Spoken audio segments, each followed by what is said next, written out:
Good morning, students. This is lecture number 1 for chapter number 7, Evans Tries an O Level, written by Colin Dexter for class 12th, subject English, book Vistas. Children, this chapter is very lengthy, and today in this lecture number 1 of this chapter, I shall cover this chapter from page number 70 to 73 only, along with the introduction to the lesson, right? But I assure you that the chapter is very interesting and you will really like it. So keep on listening to the video and keep on watching it thoroughly, and you are supposed to read the chapter at your end also. So let's begin the lesson with the introduction of it.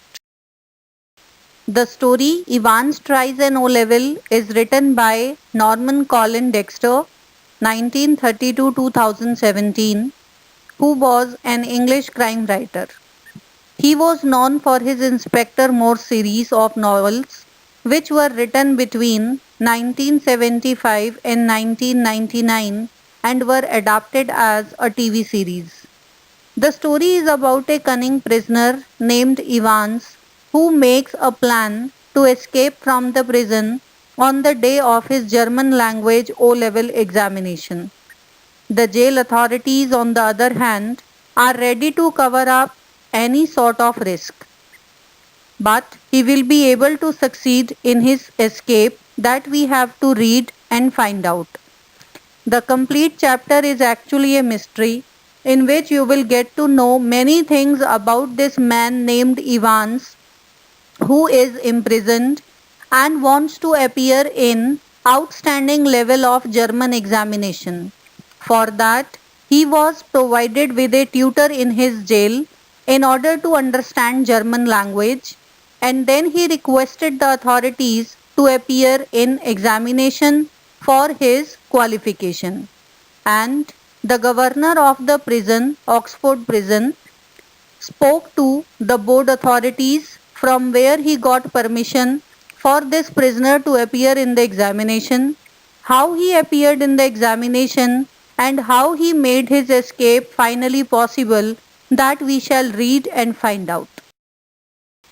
Children, the chapter begins in your book on page number 70 with the dramatis personae given there, who are all the characters playing different roles in this entire story of Evans Tries an O level.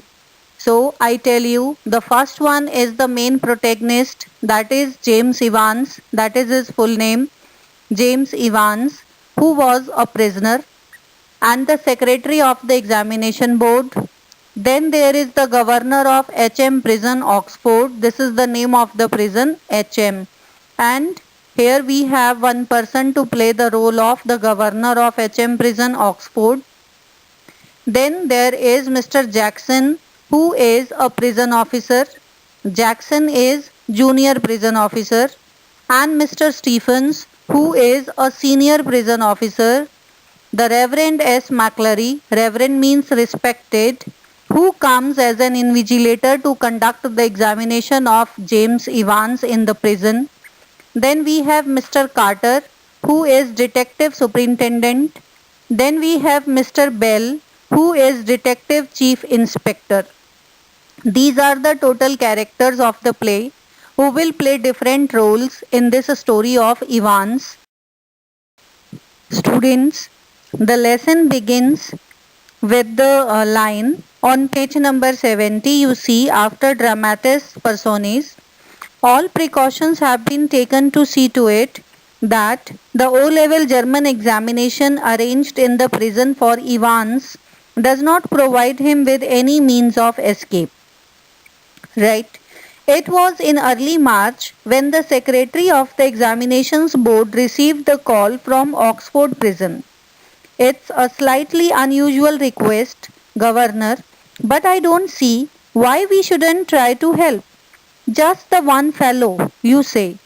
That's it, chap, called Evans. Chap means man. The man is called Evans. Started night classes in O-level German last September.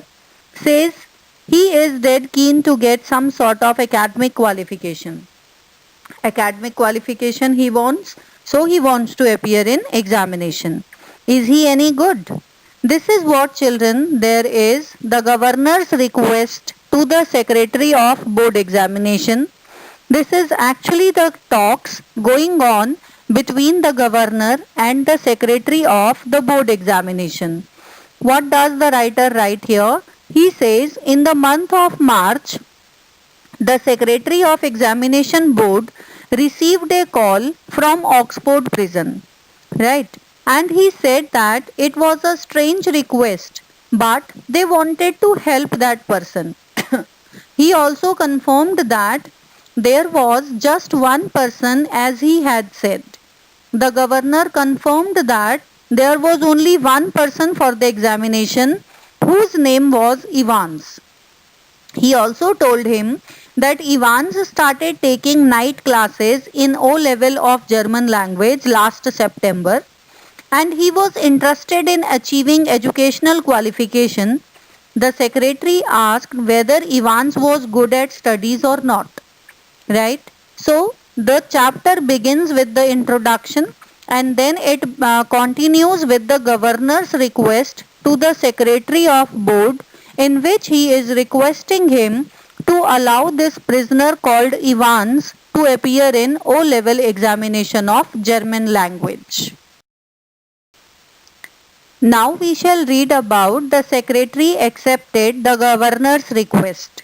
On page number 71, he said he was the only one in the class, so you can say he has had individual tuition all the time, really.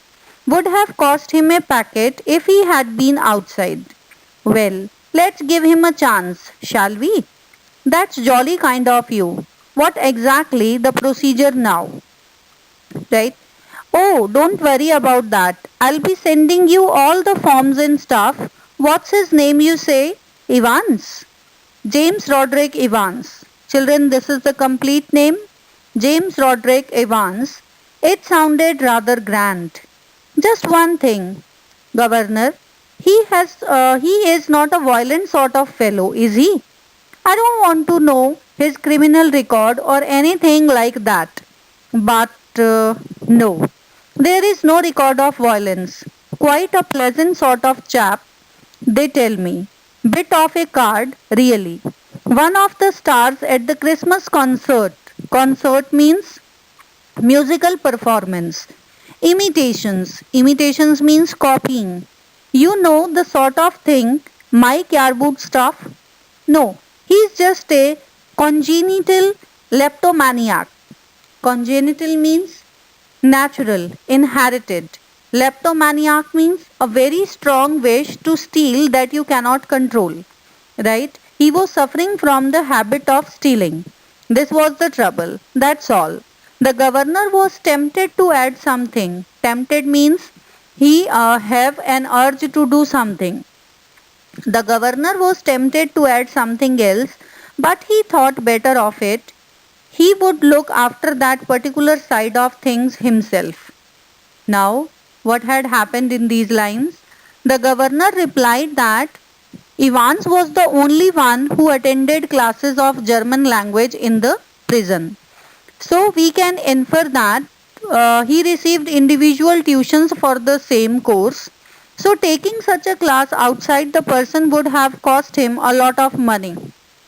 On hearing this, the secretary of board examination agreed to give him a chance.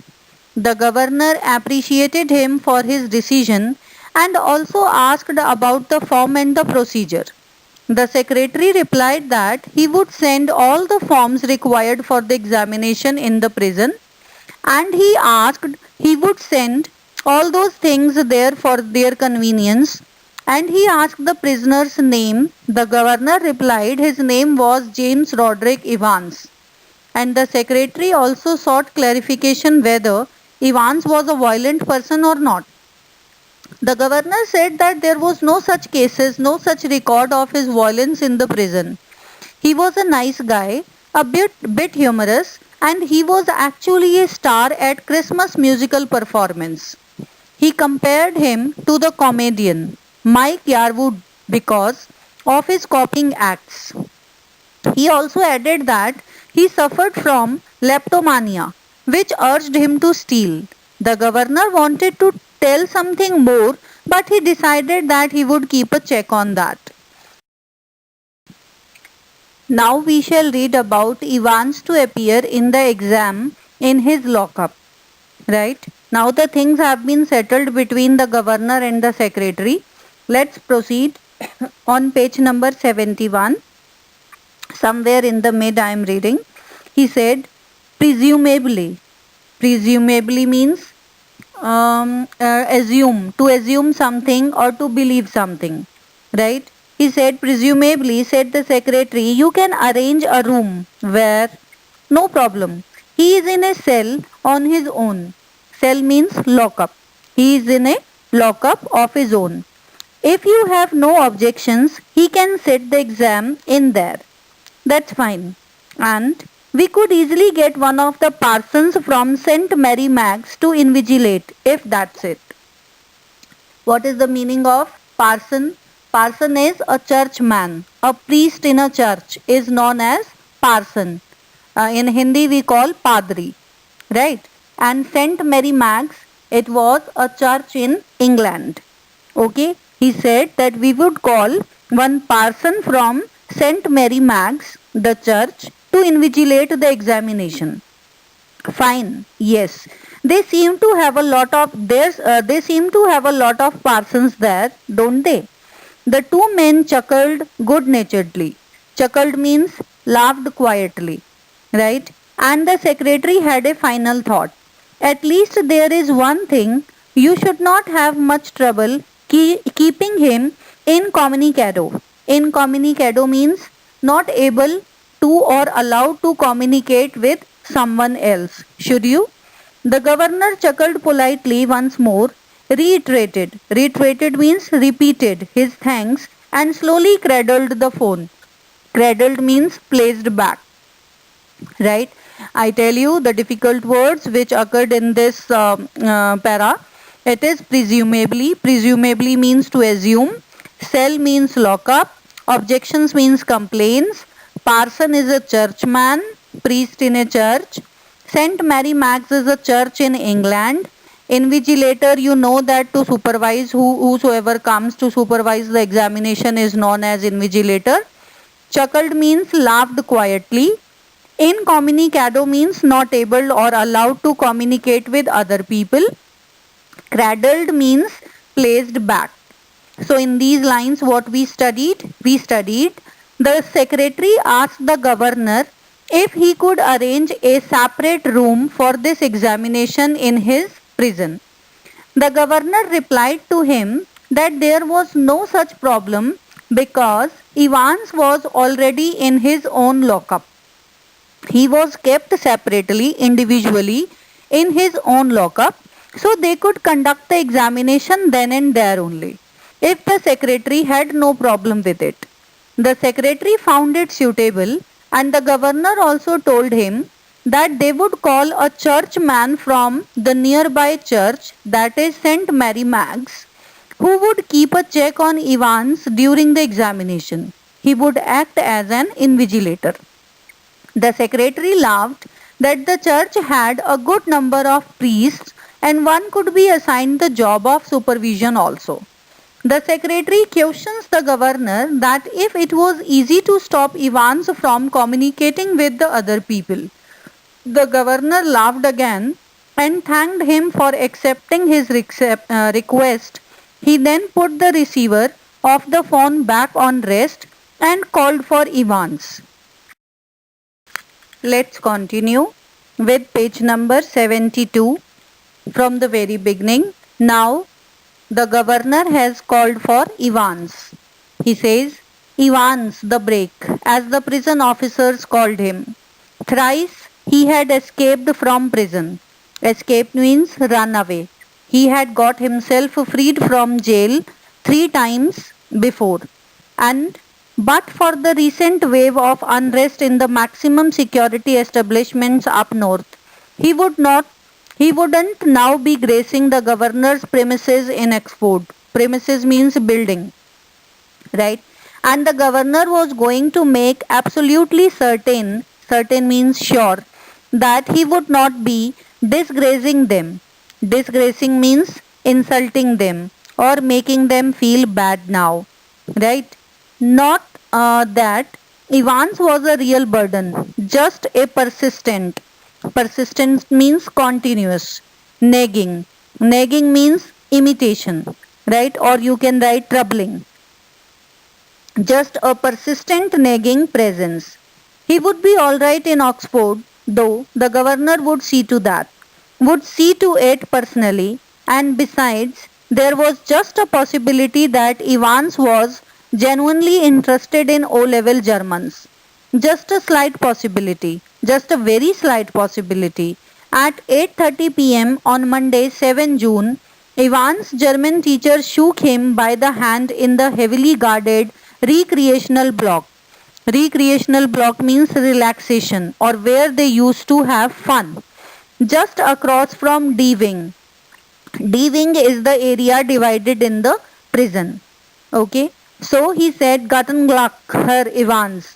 Guttenglück is a German language word that means good luck. Her means that is again German language word for Mr. He said, hey Mr. Evans, good luck. Pardon? Pardon means a request to a speaker to repeat something because the one did not hear it or understand it. So, Ivan said, pardon. I said, good luck for tomorrow. Oh, thank you, thanks. I mean the Anke de Con or Scon. That is again good luck. In German word, it is thank you very much or thank you, that is good luck. You haven't a cat in hell's chance of getting, though of course, but I may surprise everybody, said Evans. So this was the conversation. Now, what we studied here, I tell you, Evans had escaped from prison thrice. Due to the recent unrest in the highly guarded areas of the north, he would not be allowed to be present at governor's residence in Oxford. The governor did not want to be disgraced by Evans. Evans was not actually a burden, but his presence was uncomfortable for the people in prison. The governor planned to supervise him personally when he visited Oxford. It was possible that Evans was actually interested in adding up to the qualification by learning German language. On the 7th of June, Monday, at 8:30 pm, the German teacher shook hands with the Evans at a high security recreational block which was across the D wing. He wished him luck in German language, but Evans couldn't understand it. Later, Evans realized it and thanked the teacher. The teacher commented that Evans was not prepared and did not even have the slightest chance to pass the examination. Evans said it was possible that he cleared the examination and would surprise everyone with this examination only. Now we are proceeding further. At 8:30 the following morning, Evans had a visitor, two visitors in fact. He tucked his grubby string vest into his equally grubby trouser and stood up from his bunk, smiling cheerfully. Morning, Mr. Jackson. This is indeed an honor. So, here you see, tucked means pushed, grubby means dirty, bunk means narrow bed attached to the wall in his cell, in his lockup. Right. So at 8:30 the following morning, Evans had a visitor. Actually, there were two visitors, and he tucked, means he pushed his grubby string vest into his equally grubby trouser. Grubby means dirty, and he stood up from his bunk. Bunk is his sleeping place in his cell, and he was smiling and he wished that was Mr. Jackson. Jackson was the senior prison officer on D Wing, and he and Evans had already become warm enemies. At Jackson's side stood Officer Stephens, a burly, surly looking man only recently recruited to the profession. Recruited means appointed. Burly, surly means bad tempered and unfriendly. Burly is actually strong and surly is unfriendly. So he was a burly surly recruited new officer to the profession. Jackson nodded curtly. Curtly means shortly or briefly. And how is our little Einstein this morning then? Wasn't he a mathematician, Mr. Jackson? I think he was a Jew, Mr. Jackson. So, in these lines what we studied, the next morning at 8:30, Evans was visited by two men. He tucked his dirty string vest into his dirty trousers and stood up from his bed that was attached to a wall. He greeted Mr. Jackson cheerfully and said that it was an honor for him that he visited his cell early in the morning. Jackson was the senior prison officer of D Wing. Both Jackson and Evans were enemies. Mr. Stephens, who was a newly appointed officer and a strongly looking man, along with Mr. Jackson, came to the cell. Jackson greeted him briefly and asked him about his well being, and he made fun of him by calling him Einstein. Evans replied in a similar way by pointing him out that Einstein was a mathematician and then said he thought he was a Jew. Evans had not shaved and he was wearing, a dirty hat also. You see, it was Evans' face was unshaven and he wore a filthy looking means ugly looking red and white bobble hat. Bobble means woolen hat upon his head. Give me a chance, Mr. Jackson. I was just going to shave when you bust in. Bust in means entered in my cell. He said I was just going to shave myself when both of you entered my cell. And when they entered, they found him in a very filthy condition over there. Now children, we see Jackson, who is senior prison officer, and Stephen, who is junior prison officer and recruited newly to this profession. Both are standing in the lockup of Evans and they are making fun of him and his filthy looks. Now we are on page number 73 from the very beginning. It's here. Which reminds me, Jackson turned his eyes on Stephens. Make sure you take his razor out of the cell when he has finished scraping that ugly mug.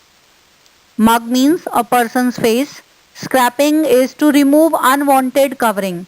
Here it means shaving, because he told them that he was going to shave himself before they entered. But now they were present in the lockup with him, therefore he delayed his shaving. But here we read that Stephen reminded Jackson to take even the razor out of his cell when he has finished scraping that ugly mug of his clear.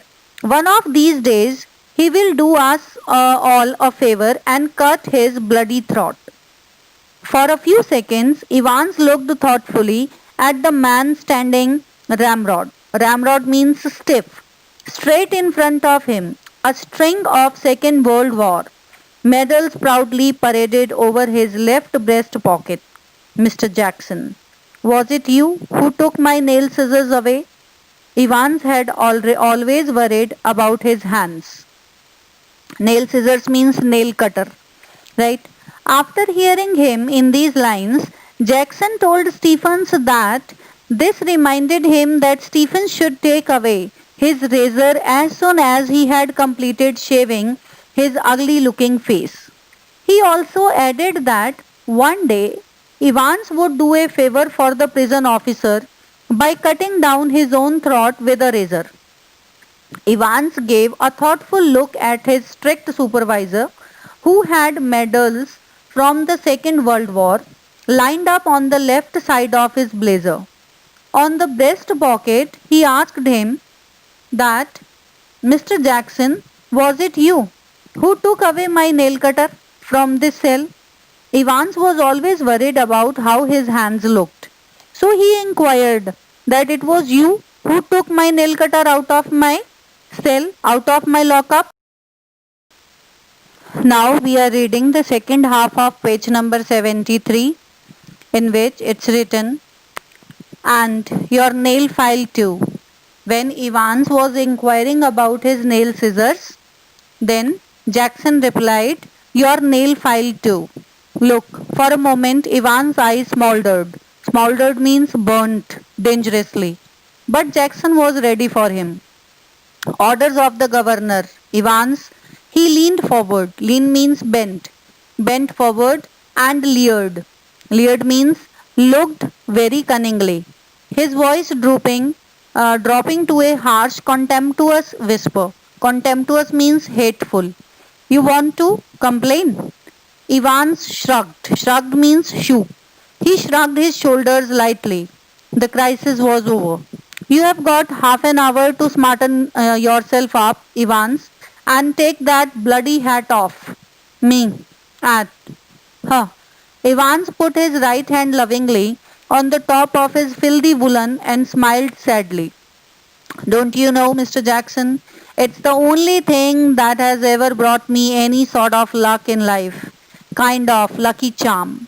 If you know what I mean, and today I thought, well, with me, exam, and all that.